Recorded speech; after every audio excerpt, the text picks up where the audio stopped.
Roger. Rick, here we are again. Number 4. another episode of Southern Porches. Woo! Well, happy post, Merry Christmas and pre New Year. Yeah, boy, I tell you, this has been. I would be lying if I said I'm sad that 2016 is going. That would be a lie.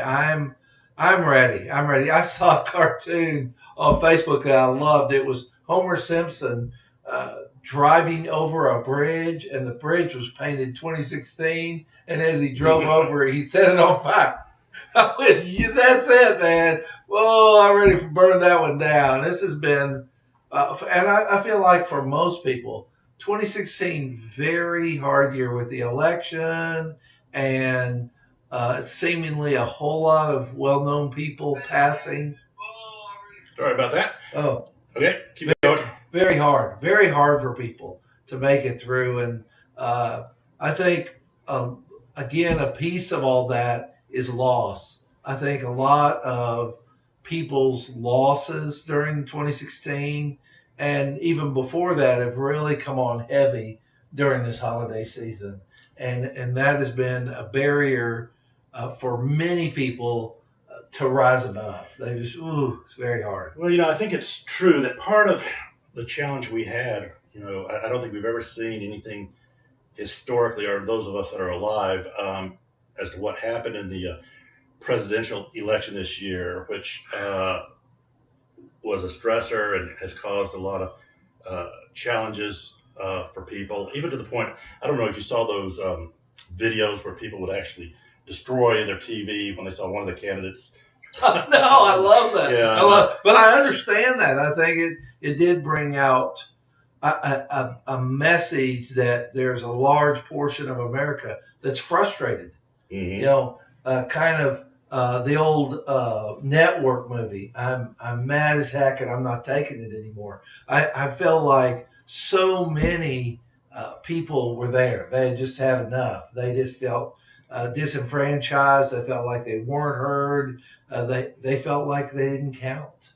And so they rose up and said, I'm gonna go against the established cycle and go in a different direction in hopes that I'm gonna be heard this time. So, but it's tough out there. I would be lying if I said, oh, everybody's just smooth. No, everybody is not smooth. It's very difficult for so many people.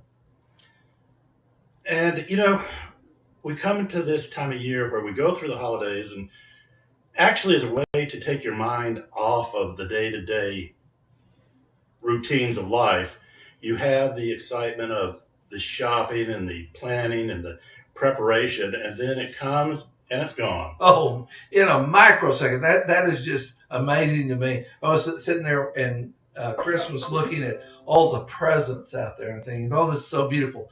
And literally in a matter of minutes, kids come in like the locusts. They come in, they tear up everything, and then they've got the gifts and they're playing with them. This is all good. And then by the end of the night, they're tired of those gifts. It's like, wow, all the time, all the money, all the energy put in, and it's just a second. It's just a second.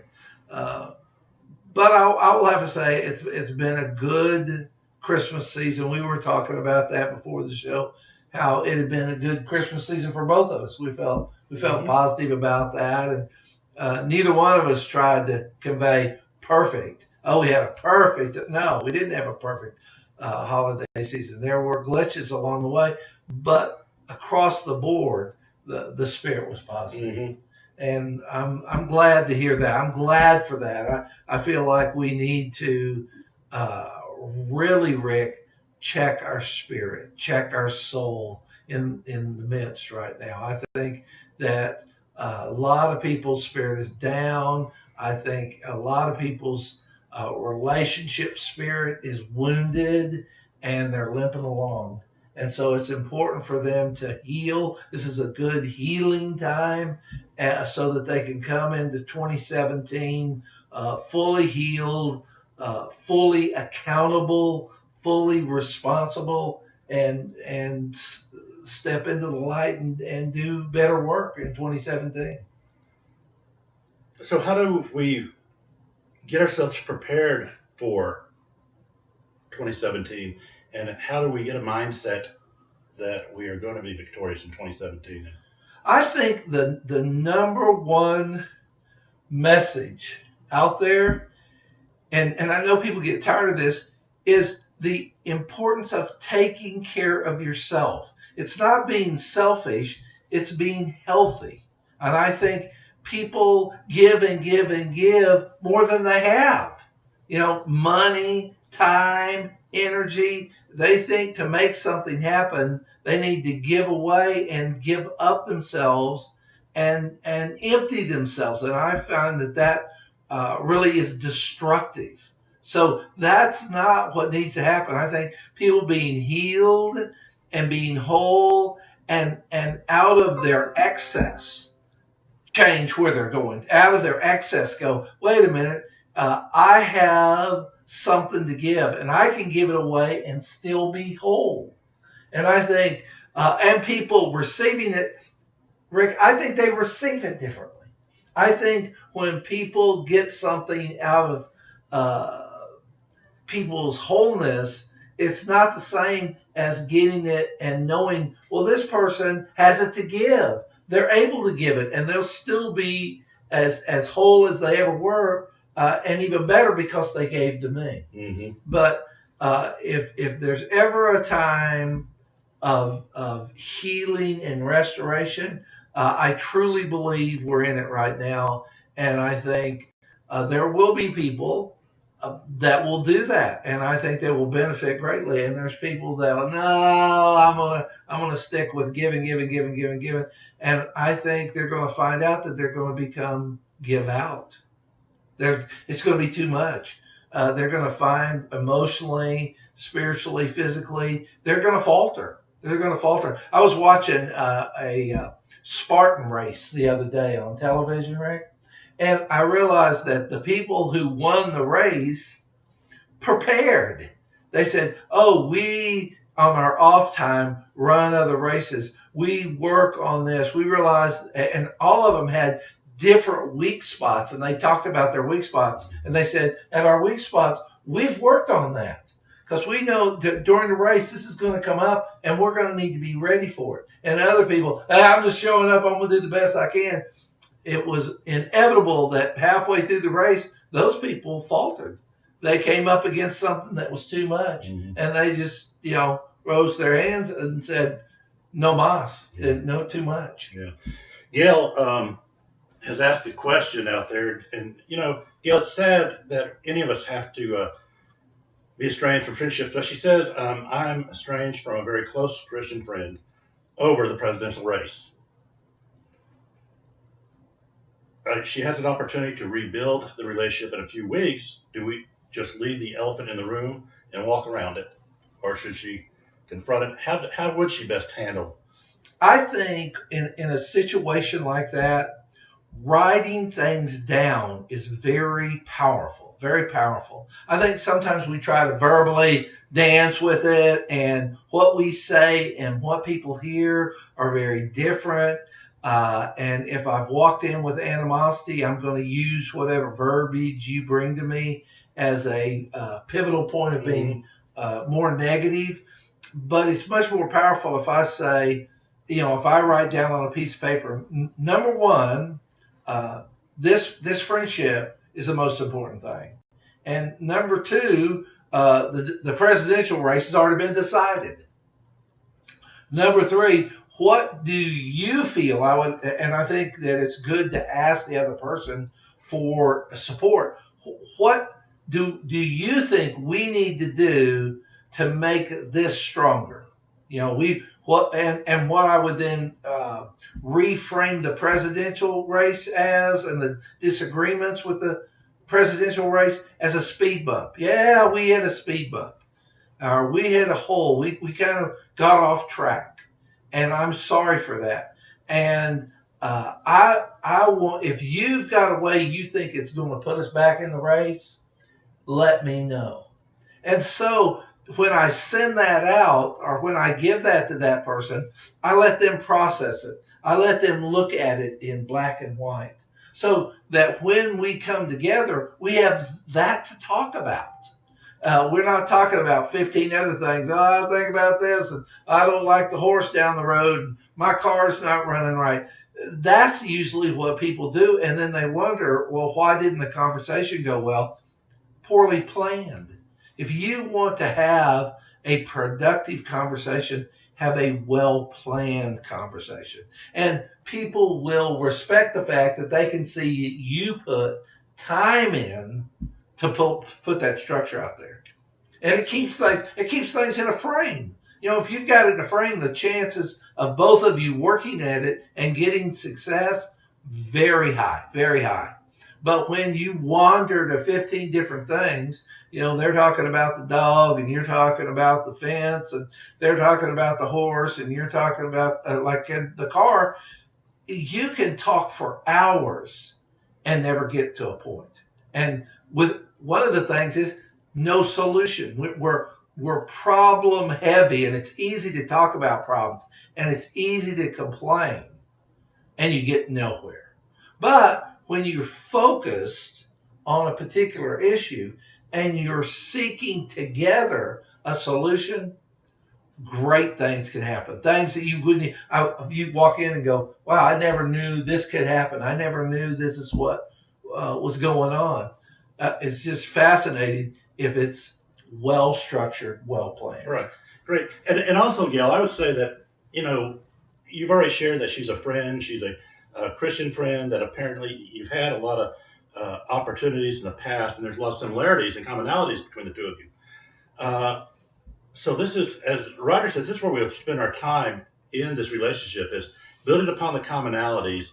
And, as far as leave the elephant in the room or walk around it, I think the two of you, by understanding the commonalities you have and the experiences you have, that you can walk that elephant out. Just don't feed it. And every time you start talking about those things that disengage you, that's just feeding that elephant. Let's don't feed the elephant anymore. Let's just walk out of the room and use the commonalities, your faith, your friendships, whatever else the past has been, and let that be the answer to this. And so, build upon commonalities. We are a society, unfortunately, that I think likes to point out everybody's differences and tell everybody else what's wrong with what they believe, think, or do. But we'd be amazed at how easy it is if we just try to understand another person's position. Understanding does not mean, if we're empathetic in our lives, and if we use critical thinking skills, that does not mean we have to agree with another person. Right. But are we doing a disservice when we try not to understand somebody? And I love that phrase, learning to agree to disagree. Mm-hmm. There is family, there is friendship. It nowhere in family or friendship does it say we have to agree. We were raised in the same household. We have to agree. We became friends at church. We have to agree. No, sometimes to have a good family relationship, to have a good friendship, we have to say, we see things differently. You see it this way, I see it that way, and we're never going to see it the same way. That doesn't make either one of us bad. We agree that we're just going to disagree on this. And there's kind of that elephant in the room. Is it important to state that? Yes, as an issue. But I would never state it if I did not present some element of solution.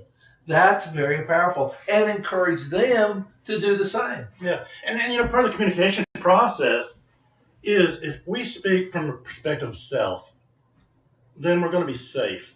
And what I mean by that is I believe this because, and then you use the different sensory experiences we've had in that.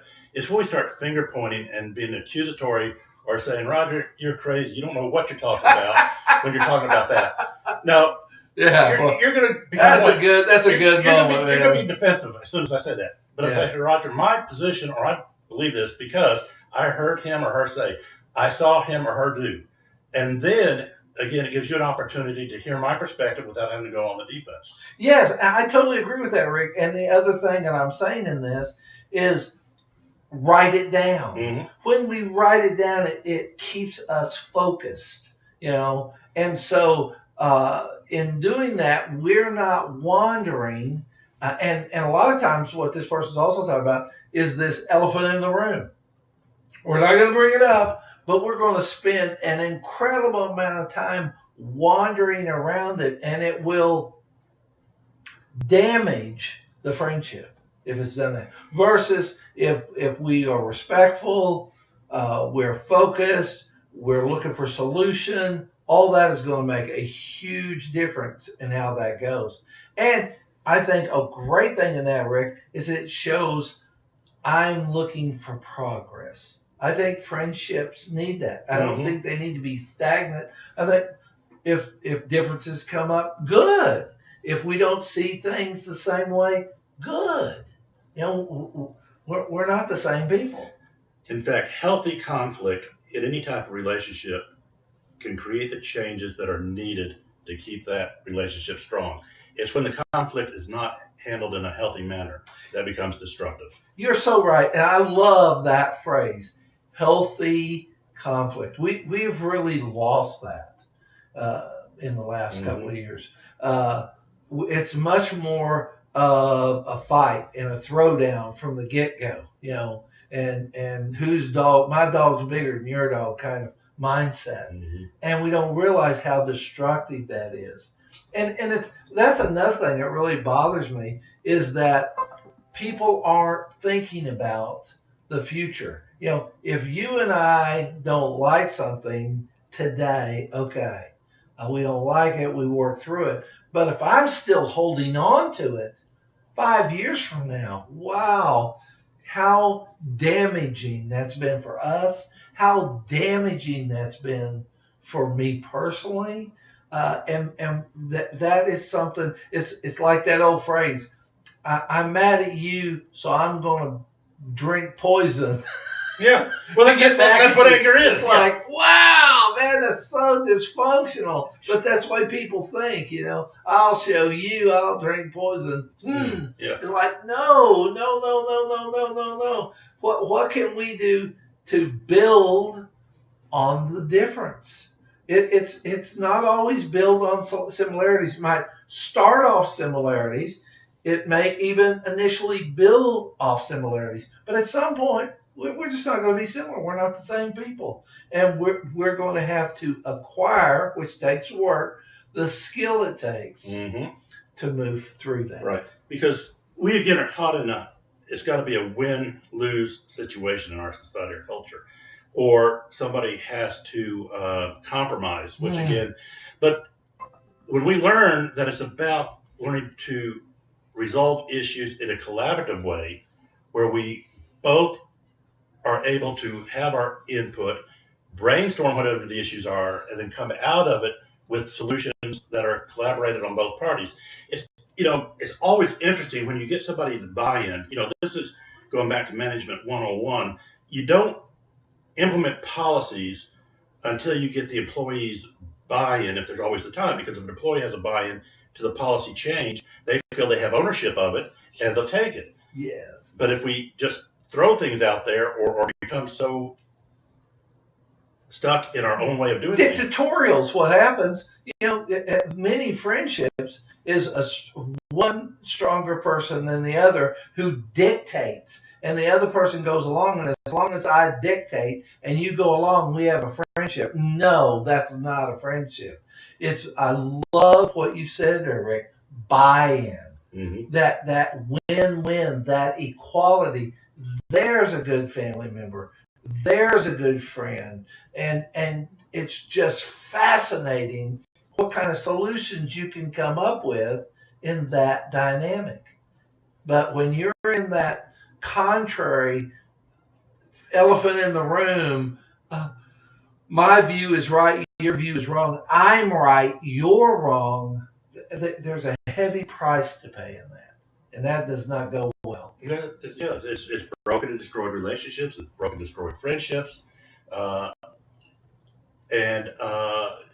I think, part of what we need to come back to, as you started off, and, part of the giving, but also decluttering your life is sometimes uh, decluttering these attitudes and positions that you think you have to hold on to so tightly that no one's really wanting to take them away from you. They don't want them. They don't want them. Yeah, the one thing I'm thinking about that's a real detriment in these situations is noise. Mhm. People don't realize that sometimes we've got other voices, other things in our ear that create noise that makes it hard to hear the other person's point of view. So sometimes it's important to get down and get clear communications and get a clear place of we both buy in. Mhm. When we do that, again, like I say, and I want our viewers to hear, buy in, powerful. Hmm. Or again, like I said, agree to disagree and go on with it. Life. Without a doubt, big things can happen. We got a lot more problems in life sometimes than some things we get in conflict over. Oh my goodness! And I love that old stuff, old saying that goes, "You're majoring on the minors." Yeah. Wow, I see that all the time where people are upset or at ill with each other over minor things, but they have made a mountain out of a molehill. It's like, oh gosh, this is not the way life is. This is not the way it's lived. And nothing's worse, Rick, than getting in a place where you lose to win.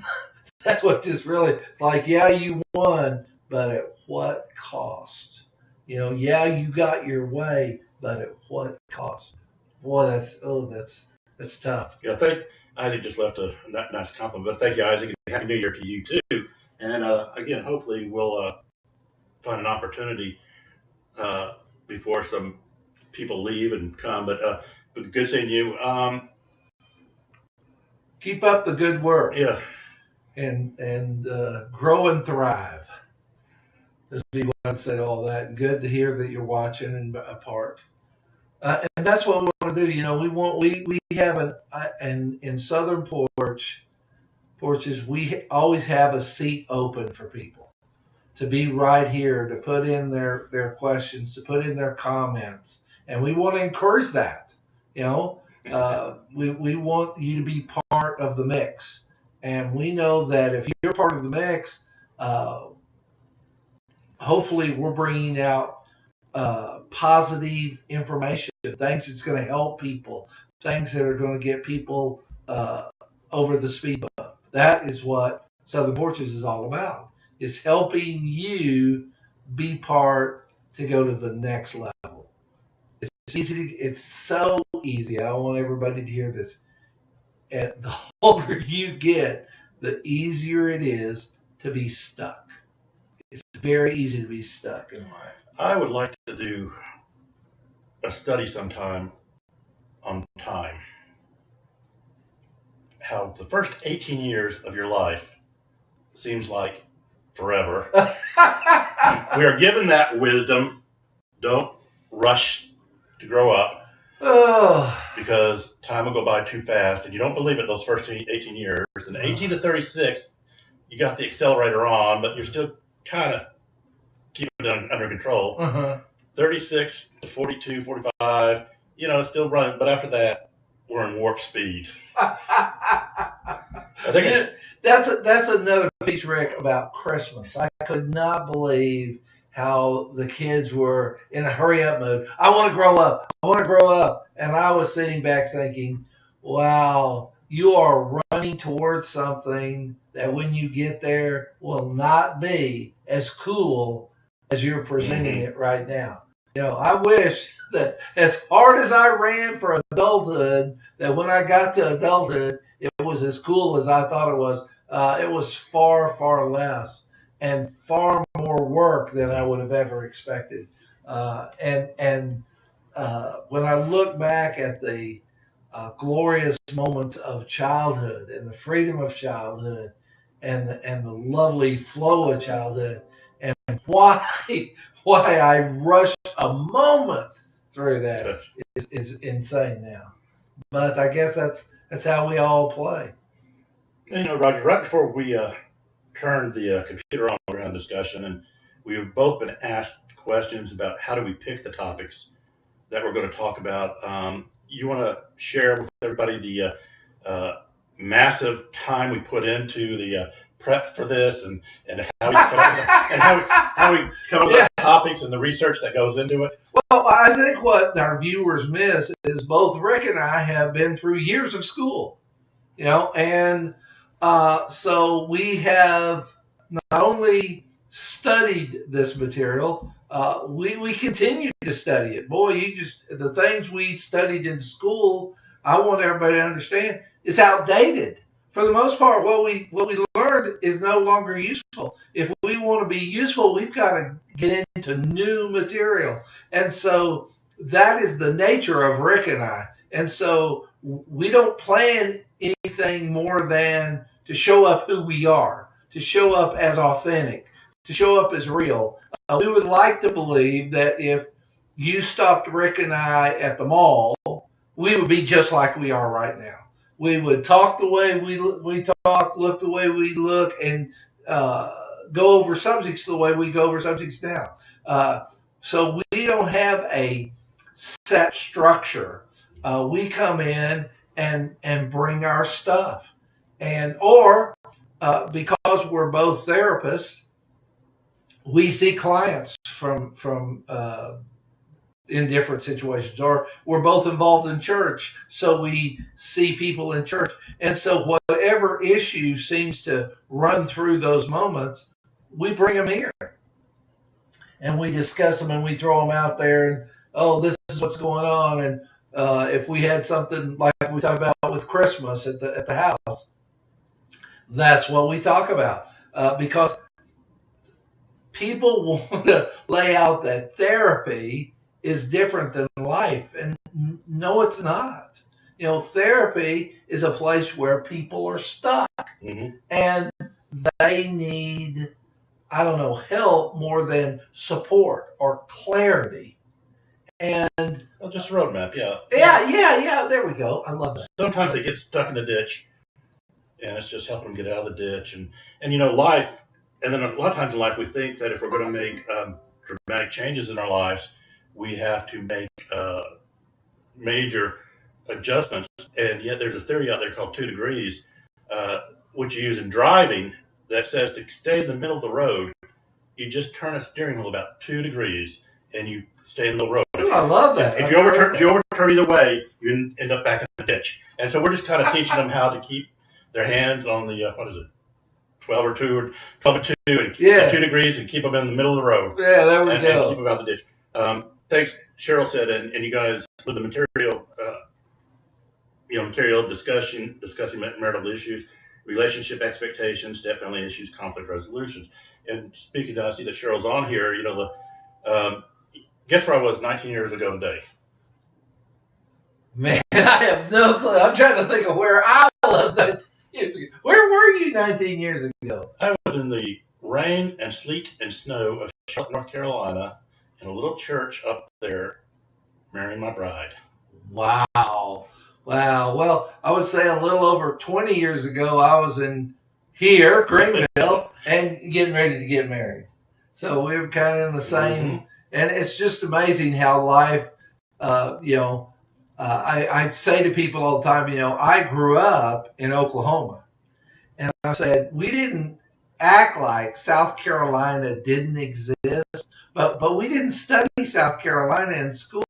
And I think mainly because nobody believed somebody from Oklahoma would ever make it that far to the East Coast. I mean, that seemed like going to England or going to Europe is to go to South Carolina.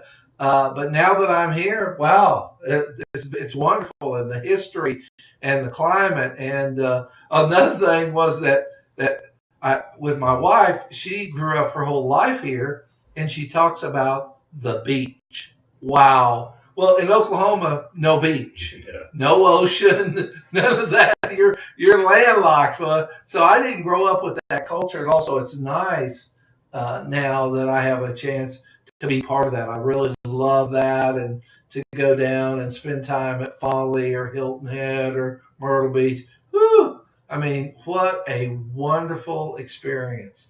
And I was glad that I was able to go to Myrtle Beach while the pavilion was still constructed. They had not torn it down yet. And so at least I got an idea of what that was like and what Myrtle Beach was back in the day, which is not exactly the way it is today. Well, now Oklahoma did contribute something as far as water. They built all those man-made lakes out there and brought humidity to Oklahoma. We never had humidity until they built the man-made lakes. I'll tell you the number one issue that separates Oklahoma from South Carolina is their definition of tornado. Wow. You know what Oklahoma's call tornadoes? Spring. Because every spring, even when I was a little child, spring had come, you'd have tornadoes. It wasn't like ever so often. It was every year. Every time tornadoes. There was no block I ever lived on ever in my life that didn't have a bomb shelter where people went down and you sat while the tornado went by and you just hoped and prayed that your house would still be standing when you came out. Or you weren't in Oz. Yeah. But I want people to understand that's Kansas.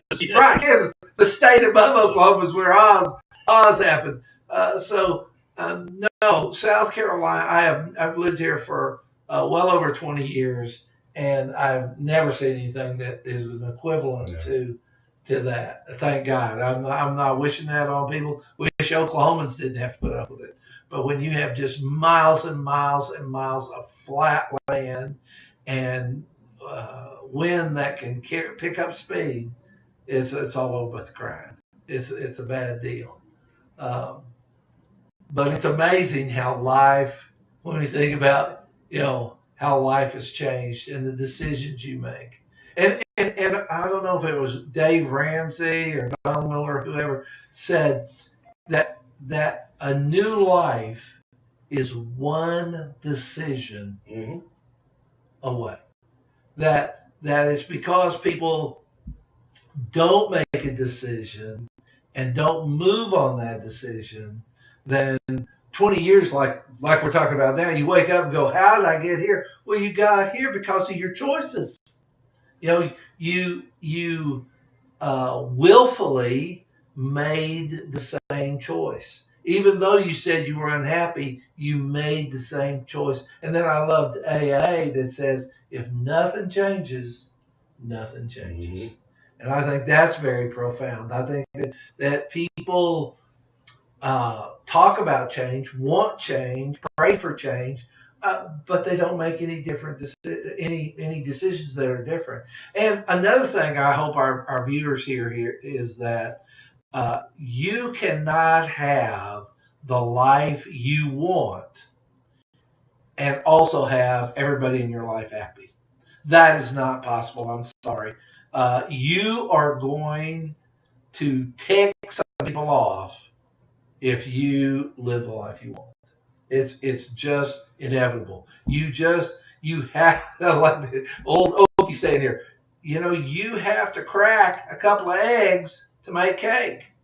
You've got to do that, and that's very important. And so a lot of people that have it better have made very hard decisions, and at times very unpopular decisions. They didn't take a vote and say, now everybody has to agree with this. 9 times out of 10, people don't want to agree with that because it means they'd have to change. And also, one of the things that's tough on people is their opinion of you. Once people spend the time to come up with an opinion of you, they don't want to change that. And when you make different decisions and go in a different direction, it forces them to change. It forces them to be uncomfortable. And I'm telling you right now, they're not going to be happy with that decision, and they're not going to be happy with you. That's the way it goes. But the good news is, too, that until we do get buried in the ground, that we always have that opportunity to look at our life and what are the behaviors that we do want to change? And as we talk about how time goes by fast, um, but thank goodness that we're not the same people we were when we were 18 years old, Oh, and that we've had opportunities to make mistakes, but also opportunities to grow, opportunities to go to school. But I like what you said too. Is we're not going to please everyone out there. yeah. I mean, it's the only way you're going to please everybody is do what they want. Mm-hmm. Be an agreeable sort, and live your life for other people. And you're gonna, I promise you right now, emotionally, you're gonna be miserable. You're gonna be an unhappy person. No matter how much you give to someone else, if you're doing that for them to be appreciative, that's a setup for failure. They will never appreciate it enough. They never will. And you're going to be disappointed.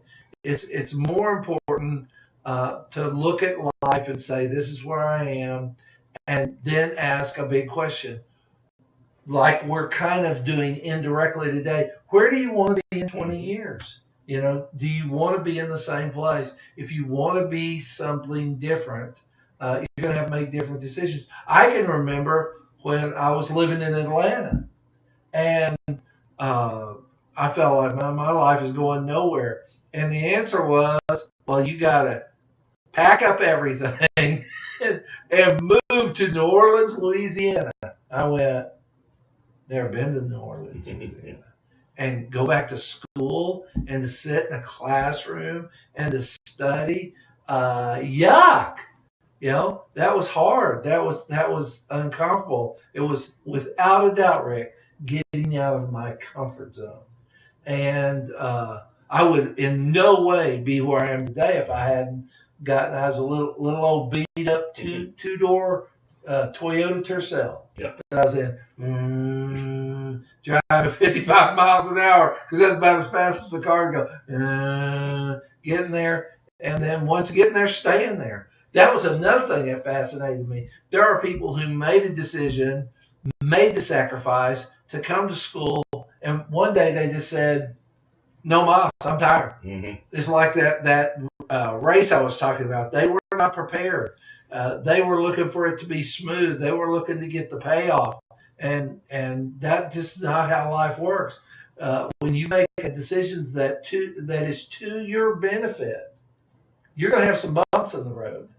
And you're going to have some things that don't particularly fit into place that you're going to have to work through. And it's that attitude. And I love this word I want to share with people. And a very powerful word emotionally is flexibility. People that are flexible emotionally, who don't expect everything at the mountaintop. They know it's going to be valleys sometimes, and they can be in the middle of things in the valley. They can be in the middle of things on top of the mountain. They do better. They handle things better. And so being able to exhibit that is, for those who have children, one of the best parenting skills there are out there. It's not to, it's all going to be wonderful and you're going to have a corner office and you're going to make six figures. No, there's going to be times when you're going to have a fight over mayonnaise. And telling people that, powerful. Well, the vision has always been, flexibility, if you put it into the analogy of and I like going back to our tornadoes in Oklahoma, the trees that are destroyed are ones that are firm all the way up and have roots that are not well grounded. Yeah, you don't see many pine trees, right? In Oklahoma. But the plants that make it, or the trees that make it, are the ones that are well grounded, have those strong roots, but are flexible and do sway with the wind up top. And in life, when we learn to sway, we won't get blown away. I once, a long time ago, went to a seminar where the woman talked about a plant that was in the ocean, and it was called kelp. And they said kelp goes all the way to the top of the ocean, but when you follow it all the way down, it's in the ocean floor and has deep ingrained roots. And so people who do well learn kelping. Mm-hmm. They move with the wave of life, but they keep that solid foundation on the ocean floor. And I've seen that to be very true, very powerful. That concept. I don't know where she came up with it, but I love it. I thought, wow, that really is, that how do you make marriages better? You kelp. How do you make parenting better? You kelp. How do you make work better? You kelp. Because the waves are gonna come and go. They just are, and some are gonna be big and some are gonna be small, but they're gonna be constant. And wow, it's like, ooh, gee, much. Exactly. Well, we realize that we just really have control over two things, and that's our attitude and our behavior. Not much else in life. And so when we understand that our situations are not going to change when that other person changes, because we're never going to change anybody else in life. But when we learn to change the behaviors that would better interact with and help in the relationships, that's where we come, and our attitude towards it too. We got the attitude, like you said, is it's my way than highway, or my way, no way. Or we could say, I want to better understand your position. Right, and I think that's at the cornerstone of what I would see as successful marriages. Mm-hmm. A lot of people get together based on passion Mm-hmm. and on the belief, my way. Mm-hmm. You're going to marry me, you're going to do it my way. And that's another problem with dating. People are so agreeable. Oh, you want to go eat here? You want to go do this? You bet, honey. Oh, whatever you want. And that ends about I do. And then there's, I didn't marry you to help you become you, more you. I was looking for us. I was looking for a relationship. I was looking for a give and take. And if we've got that, wow, then you see people that say years later, I wouldn't trade this for $1 million. This has been one of the greatest things in my life. But it is an acquired skill. It is not. Very few people come in and go, oh, yeah, I'm going to have a give and take. Oh, no. In the back of their mind, they're going, obviously, I found somebody who agrees with the way I see life, and they're going to continue to do. No, they're not. No, they're not. Because if they do, they're not well. It is not a healthy relationship. A healthy relationship is that give and take, is that your way and my way, and us being together coming up with a third way. Mm-hmm. And that third way is unexpected. We never thought we'd be there, and it's the greatest thing. Yeah, that's the collaborative resolution. And again, we know that the divine one, we are created in that divinity because we're meeting somebody and being attracted to someone that has the things that we're missing in our life, our skill set, our personalities, and so forth. But those things that we're attracted to at first are become the areas of conflict if we don't keep that in mind, that these are the things that I fell in love with. These are the things that make me whole. When we talk about the wholeness or the divine one, that is two people coming together, making it complete by bringing their opposite or different perspectives in life. You usually will find a saver with a spender. You'll find a person who's more visual with somebody who's more auditory, and so forth. And so you've got the extrovert with the introvert. And we love that about the person that is always got all the friends, is always doing things, but when you get married, you're going out again. I don't want to go out again. I want to be here. And, I've had enough of going out, man. And so, so we learned, what brought us together and what bonded us is going to be that bond. But unfortunately, we forget that sometimes, and like I said, that becomes our conflict. Yeah, probably a good person who I love their view on that is Harville Hendrix. Mm-hmm. Getting the love you need, getting the love you want, author. I think he writes very well about going out and seeking your opposite and making that work. And so I would encourage people who are feeling, well, I don't know that I found somebody, but I don't know if we connect. I really want to encourage you to go to the bookstore and pick up Harville Hendricks's work. I think it's good. It's easily understood, and it will help you see what Rick's talked about, that solution at the end of it. That is, I think, very powerful. You know, um, Cheryl, who's a licensed professional counselor, she has been trained in Imago, and as I'm getting familiar with that theory, but a lot of that it deals with that is you see the image and going there, and uh, we maybe get her to share some more about that another time. Yeah, good stuff. It's good stuff, and it works, and it makes sense. I think there's the issue. It's not quantum physics. I think a lot of people look for solutions to stuff like it must be this quantum physics formula. And I think Rick would agree with me here. No, it's not doing the complicated things that work. It's doing the simple things over and over well that work. Yeah.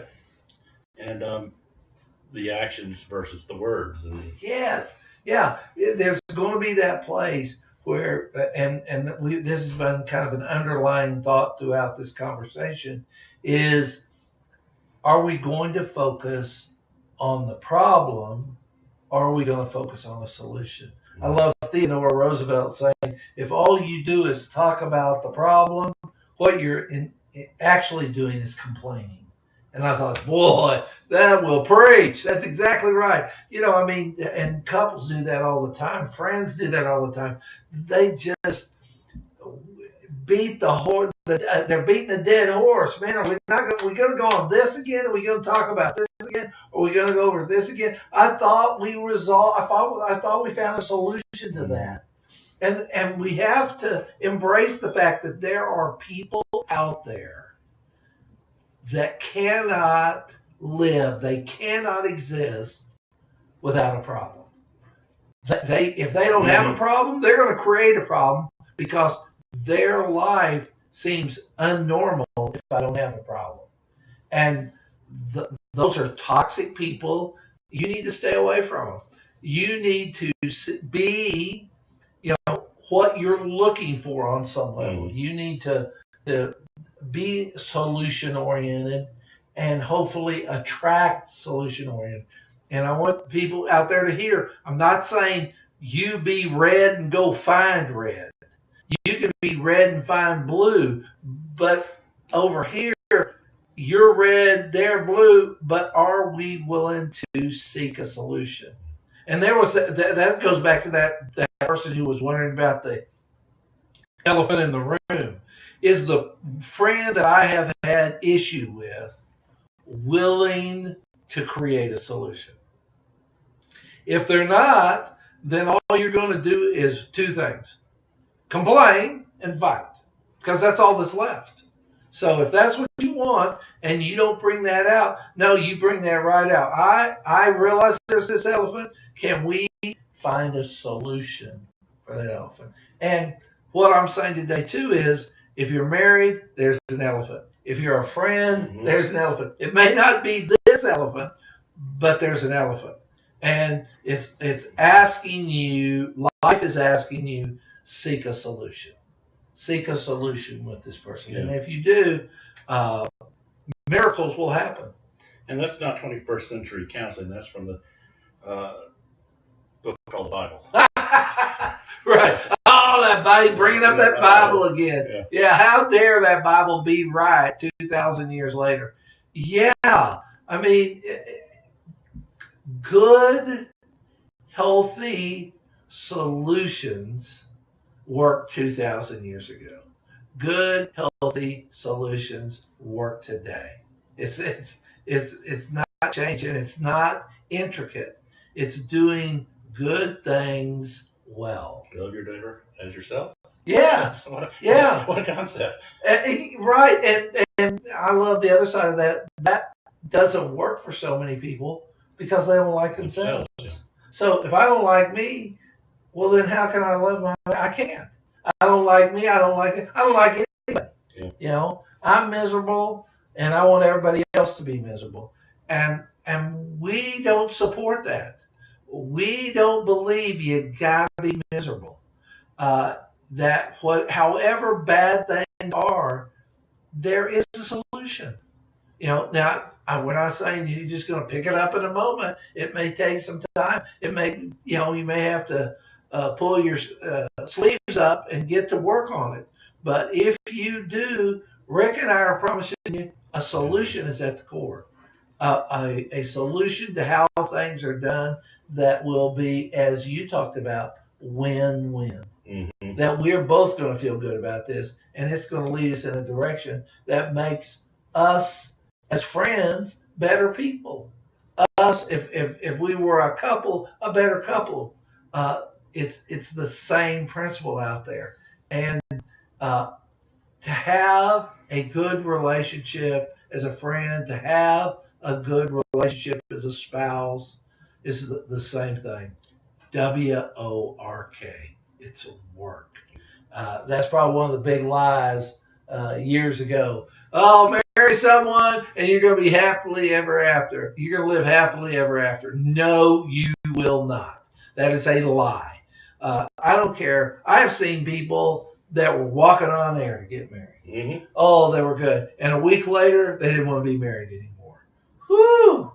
Well, that new car always is attractive, but if you don't maintain it, it breaks down. There we go. My wife has a phrase that I love. It's called pride of ownership. Mm-hmm.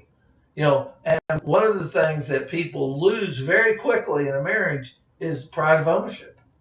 I have no pride in this. Oh, yeah, I got you. Big deal. When I would move heaven and earth to be able to go out with you one time a week ago. It's that change that really disturbs people and really separates people.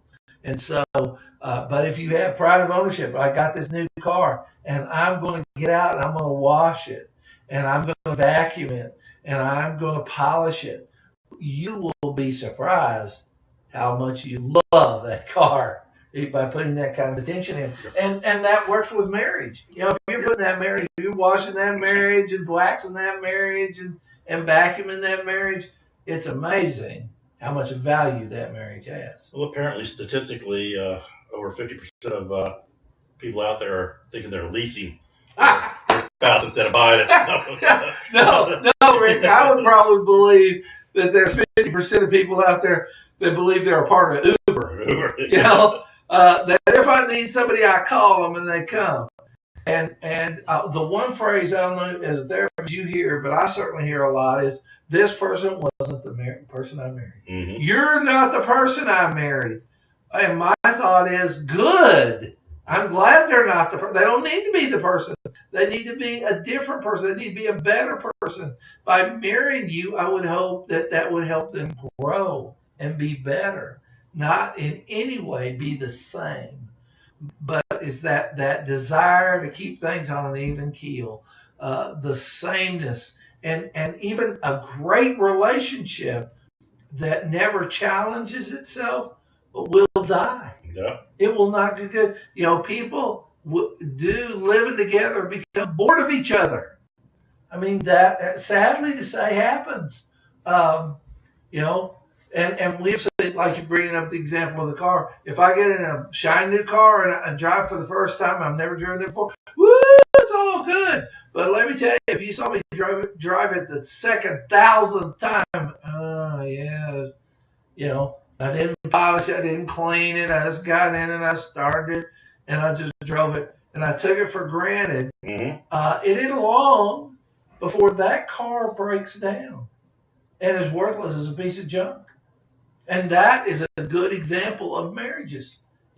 Some of the most loving, caring relationships, no pride of ownership, no investment of work. And no maintenance. No maintenance. No maintenance. Reminding that, and a theory that we teach and have been trained on is the Soul Healing Love that Tom Bev Rogers wrote. Mm-hmm. And that's the Imago with Christian principles applied to it. But that's another good book to go check out is Soul Healing Love with by Tom and Bev Rogers. Yeah, and a piece I want to bring in here is if you are wondering about a piece of material, let us know. Mhm. You know, the answer may be don't know. We'll have to check it out. But if Rick and I are both or separately have read it and have an opinion about it, we're more than glad to let you know. And we're not promoting one piece of information out there. We know that there are many people out there who have published wonderful material, and we want to share that with you in hopes that you can help yourself, you know, and that you can enlighten yourself. But we can't run out and buy the book and bring it to your house and give it to you. That isn't how it works. What we can sit here and on the porch and say, what about this book? You know, what about this author? And say, we found them to be good, to be honorable, their material to hit the nail on the head. And we will certainly do that on the porch. And as we, get ready to close out today and talking about change, I have a lot of admiration for these authors who have written books for the last 20, 25, 30 years. And the ones that I really have a lot of admiration for are the ones who will admit that the first book they wrote, the second book they wrote, they've changed their position a little bit, that they've grown. I just had the opportunity to hear John Maxwell 2 weekends ago, and he talks about his first book, and he could talk about it kiddingly now because it was not one of his jewels out there. Yeah, right. Well, he had limited understanding, and probably it was genius work with his limited understanding years ago, but he's not there anymore. Yeah, where he was at 35 is not where he's 69 now, and grown. But so we won't be back till next year. Next year, wow. Yeah, come on, 2017's got to be better than 2016. Woo, I'm just telling you straight up, I'm ready to burn that bridge like Homer Simpson did. So I agree with you, and you can email us off the Southern Porch's Facebook page or just through our regular Facebook pages. These videos are posted on Roger's My Sites and a couple others, and I'm getting them up on YouTube now. So you feel free to go back but that's really where we get our information from the questions that are sent to us or asked to us. Amen. As you can see, Rick reads what people email us, and we do our best to address it straight up. This would be the same if you walked to any of our offices and ask us anything. It would be no different. This is the way we are. This is the way we think. This is what we believe, and we're giving it straight up to you. So Cheryl, happy anniversary. Love you, and I'll see you later this afternoon. And we'll see the rest of you next year. Have a good one.